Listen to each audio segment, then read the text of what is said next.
The ASEAN community itself comprises three pillars: the political security pillar, the economic pillar, and the socio-cultural pillar. We will enjoy better trade facilitation, better travel. The travel will be freer. There'll be freer flows of goods and services.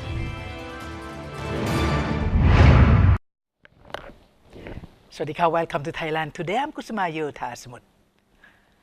The ASEAN Economic Community, commonly known by its AEC acronym, is approaching fast. Many people in ASEAN countries are struggling to grip with this new economic integration. The knowledge and awareness of its imminent arrival and implications are understood by political leaders, diplomats, and trade officials and businessmen. How much the Thai public knows and understands the pros and cons of AEC, and how best they should prepare so they can embrace the brave economic world with confidence. Thailand Today has with us today Mr. Jakkrit Srivali, who is the head of the Department of ASEAN Affairs at the Ministry of Foreign Affairs.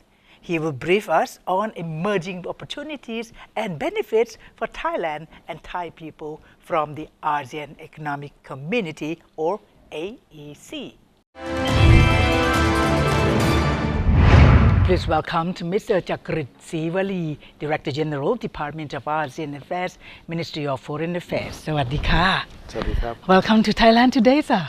Well, thank you. I live in Thailand, but thank you. You live in Thailand. But I would like to take the opportunity. I don't know whether I should congratulate you for the end of this year, since you are directly and indirectly together welcoming the ASEAN AEC in end of the month. Yes, well, it is a moment for congratulations, I think, and self-congratulations. Yes. Because Thailand, together with the other countries of Southeast Asia, have successfully embarked upon this exciting experiment in regional integration. Yes. We started out with 5 member countries 48 years ago, and back then I don't think anybody had an idea that this grouping would evolve to this stage where we are now a community. 620 million people, a huge single market and industrial base, production base. So yes, it's very exciting times, and thank you for the congratulations.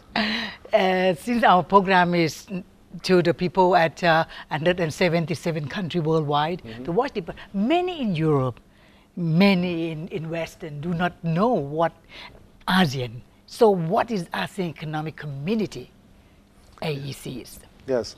Well, the ASEAN Economic Community, or AEC, is one pillar of 3. The ASEAN community itself comprises 3 pillars: yes, sir. The political security pillar, the economic pillar, and the socio-cultural pillar. And I guess that the reason for the higher public profile of the AEC is that it's because this deals with dollars and cents, and everything that deals with dollars and cents naturally garners more public interest. Yeah. Yes, but actually it's three pillars that comprise the ASEAN community. Yes. And consists of political security, social security, socio-cultural, economic. Yes. So these are the 3 main pillars for this. And so these seem to be limelight. Are we ASEAN in the limelight for the rest of the world? Are we in that position that others will be looking at us like a beautiful beauty pageant on the stage? Are we? Well, I'm not sure about the comparison to a beauty pageant, but I think the reason for ASEAN's being since the beginning was to improve the lives of the people in the region, and ensure that the region is one that enjoys security, stability, and prosperity.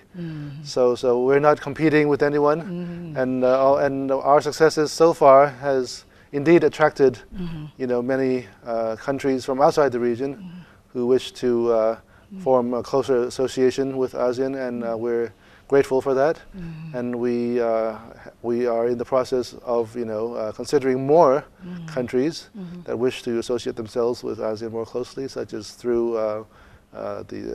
inscribing to the TAC, Treaty of Amity and Cooperation, and also the possibility of forming some kind of dialogue partnership. Yeah. So we are lucky in that so far. Yes. That ASEAN, since ASEAN was established, the region has been at peace and has prospered.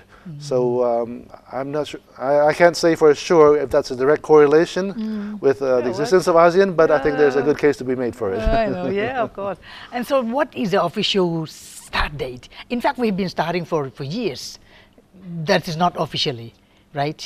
For the community, is a loose joining for how many years? Yes, well, ASEAN was born in 1967 here in Bangkok with the signing of the Bangkok Declaration. Yes. And it's indeed, as you say, it began as a loose grouping, and was driven, propelled forward by the foreign ministers of the member countries. What is exciting from now on is that once it is a community, ASEAN is going to be not a grouping that relies on the personal connections or personal friendships of the ministers or leaders, but one that is rules-based and also one that is people-centered and people-oriented.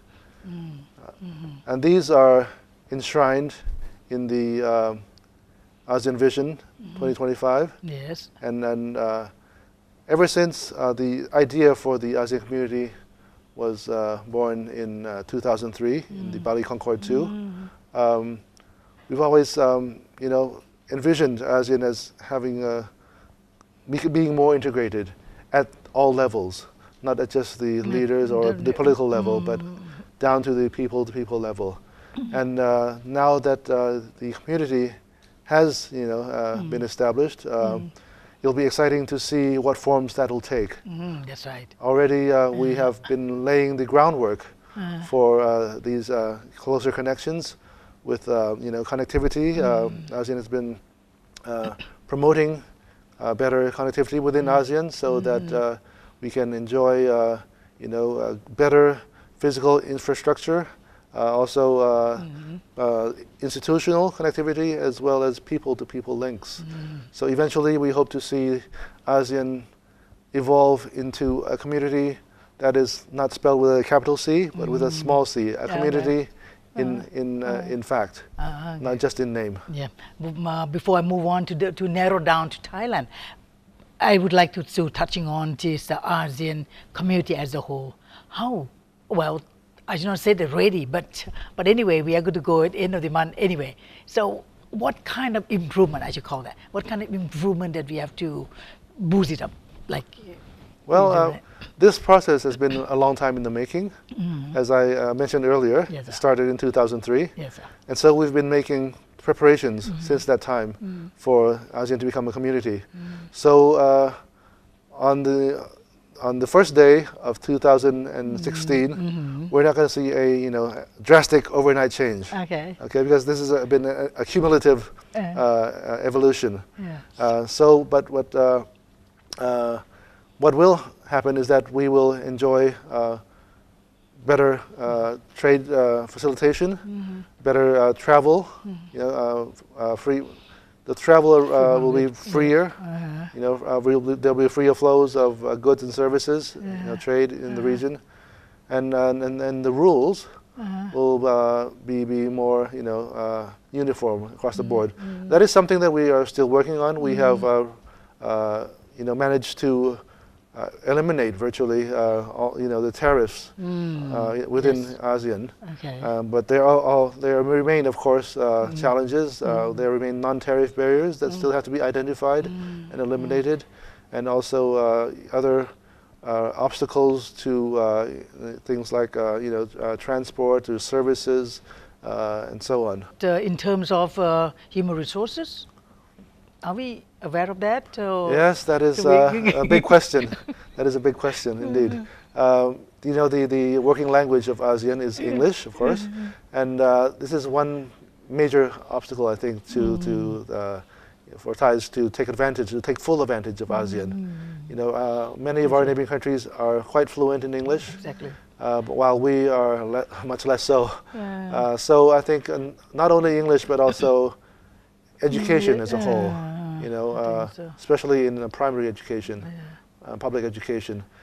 Human resources development is a major issue, not only for Thailand, but also for our neighboring countries. But for Thailand, also part of ASEAN affairs, of Minister of Foreign Affairs, to take care of that, part of it, or Education Ministry? It'll have to be the Education Ministry, yes.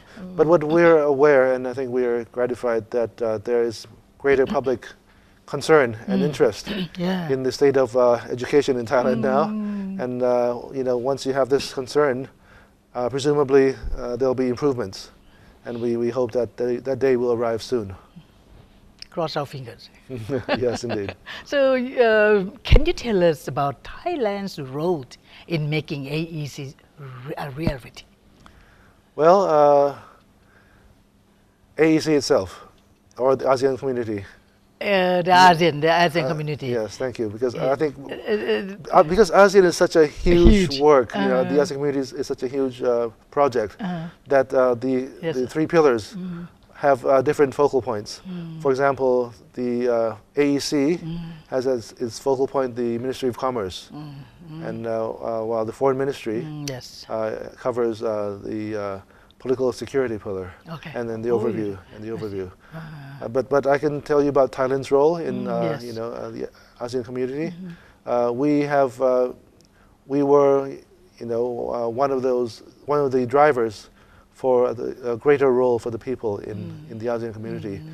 People-centered, you know, was one of our themes that we pushed for, and it remains to be seen, of course, how that will be interpreted. You know, how do you, because there's another term as well, people-oriented, and these two terms are both descriptions of the ASEAN community. You have rules-based, you have people-centered and people-oriented, and inclusive. You know, so and besides that, you know, we've also championed the cause of human rights in ASEAN, and for the need for all groups to be included in the ASEAN process, for there to be for the public to feel a sense of ownership of ASEAN.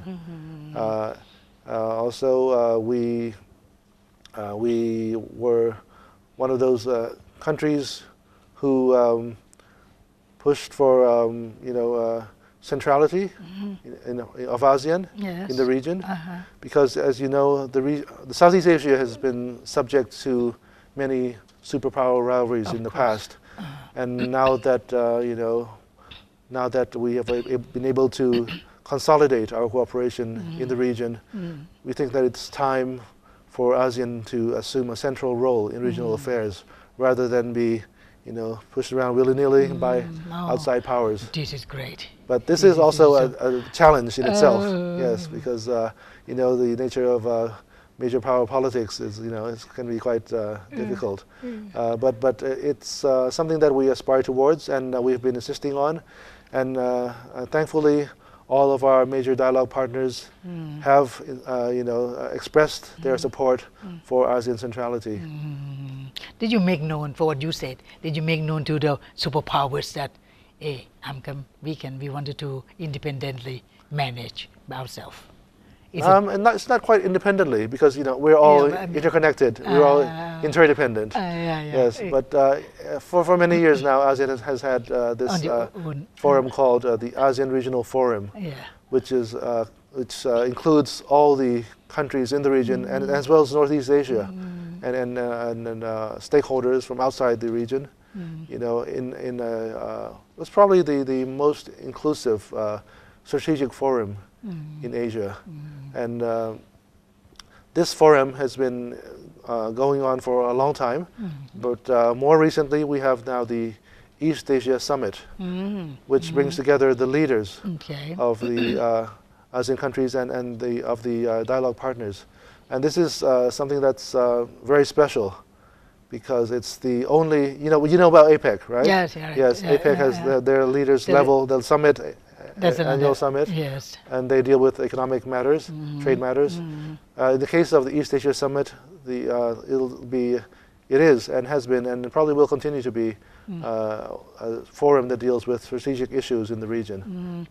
Mr. Director General, on that day, do we have to have any ceremony or nothing? Just like that, or any gathering among you people? I mean, among the head, the who in charge of all this? Yes, well, the big ceremony was in KL, Kuala Lumpur, last month. I see. Yes, when they announced, the formal establishment of the ASEAN community and also the ASEAN Vision 2025. And it's up to each country whether to conduct any activities to celebrate the occasion. On Thailand's part, just this past Tuesday, we organized a reception for the diplomatic corps in Bangkok to celebrate the formal establishment of ASEAN, the ASEAN community, which will take place on the 31st December. So it's a bit early, but it's in the right spirit. So that means that each country, they have their own celebration to talk about, no, my point is deep in my heart that this is such a big and belonging. So when it really happened, it comes to reality, and we are so quiet, and we move on. We already exchange. People already coming and work here. We have to go on there to work. So, is there any particular joining to each of the representatives? No. Well, the thing is that on the 31st of December, everyone will be busy with their New Year celebrations. So it's possible. It's very possible that anything but ASEAN will get washed out in the process. But we do plan, or we are planning further activities to celebrate the launch of ASEAN community in January. In January, yes, there will be a concert of ASEAN music, inviting the diplomatic corps and people involved in ASEAN, and also an event for the public, the ASEAN Music Festival for the public in late January. That'll be at Benchakiti, Benchasiri Park, next to the Emporium, and that'll be from I believe from Friday, the 29th of January to Sunday the 31st. And I hope your viewers will be able to attend. Yes, please do not miss it. But can you, for Thai people, how do, I know it's still quiet at the moment, how many people realize that what are we going to see the kicking off at the end of the month? Yes. This is also a major challenge because you need to get the people more aware. You need to raise their, level of awareness. Yes. And, I've been speaking to ASEAN colleagues, and they all ask me the same questions. What have you been doing to get your people to become more aware of ASEAN? On our part, or on the part of Thailand, we have been reaching out, for the past few years to the people in the provinces, because we believe that they might need more information than the people in the cities who have better access to information. And we have various programs that are intended or designed to increase the people's knowledge and awareness of ASEAN. We have something called the ASEAN Library Project, in which we go out to the provinces, identify a school that can serve as a magnet for students in surrounding areas to come to look up information on ASEAN and any other books that are relevant. And we've been doing this, and we've had about almost 24 schools now. No, I mean almost 20 schools now that have ASEAN libraries, and I think it's received a very positive response, and we hope that we'll be able to continue doing it. We could see some of the children start learning ASEAN languages. Small kids, and the flags have been flown around out of the Bangkok and this thing. So I don't know whether this is happening in Thailand only or the rest of the ASEAN friends also. Are they that much excited like us? Well, I think we may be the most excited about ASEAN. And we also have, I should have mentioned that we also have something called ASEAN Sanjon, which is, what's it all about? Another outreach program in which we go out to the provinces and talk with the people about their concerns about ASEAN. So we talk with not only the government sector, governors and so on, but also with the private sector and civil society organizations and the local communities, because we don't want this to be a one-way thing. Exactly. We want if it's going to be a people-centered community, we need to be two-way communication. So we've been getting good input, and we hope that this could feed into the ASEAN process, so that we could adjust our direction accordingly, according to the people's needs. When we talk about less of the taxation, zero taxation, that means things I have to think of for the layman, for the people around that. Commodity goods and commodities for eating, for consumption, be lower, cheaper, or what with that? Well, this is where you will find that the true comparative advantage will be revealed. Yes, sir. If you have been, for example, selling a commodity that has enjoyed, protection for a long time, you may find that with the removal of the protection, your goods will be less competitive. You may have to move on to something else that can compete. So, from the economics perspective, this is an opportunity for resources to be allocated more efficiently. But I think we need a change in the mindset as well. We need an adjustment in the mindset. Yes. That please do not be wedded to the idea that what you've been doing all along is the only way to do things. Yes. You need to be more open-minded to explore the new opportunities available, and to learn more about what ASEAN can offer you. Until this minute, many people have been flooding in from our neighbors. How about Thailand? Move on to other country? Do you have any, not the exact figure, but any movement we could see that Thai workers to work in our ASEAN friends? Within the ASEAN country? Within ASEAN? Yes. I'm not aware that there's really a mass, or a sizable, outflow of Thai workers into the ASEAN countries. Yes. There are some, but I don't think they're on that much. large scale compared to, our workers say in Europe. But migrant workers is an issue. In ASEAN, and we've been talking about the need to protect the rights of migrant workers and so on. But it's also a sensitive issue for some countries, because some countries are net exporters, some are net importers. So it's an ongoing conversation, and we need to regularize it and systematize it, I think. We have 1 minute left, and I'd like you to talk to the audience, just to tell to the rest of the world that what are we doing and what are we going to say? Well, I think with the new year, ASEAN is going to become a single market of 620 people. It's going to become a single industrial base.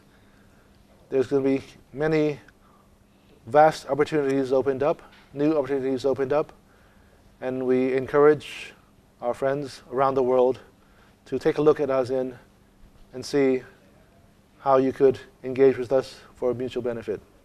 Thank you. Yeah. Thank you very much for being here, sir. Thank you. My pleasure. Thailand Today would like to thank Mr. Jakkrit Srivali, Director General of the Department of ASEAN Affairs, for his time discussing potential benefits and opportunities in the AEC markets and other areas. The AEC era is knocking on our door. Are you ready? Thank you for watching Thailand Today. I'm Kusuma Yotha Smut. Hope to see you again next time. สวัสดีค่ะ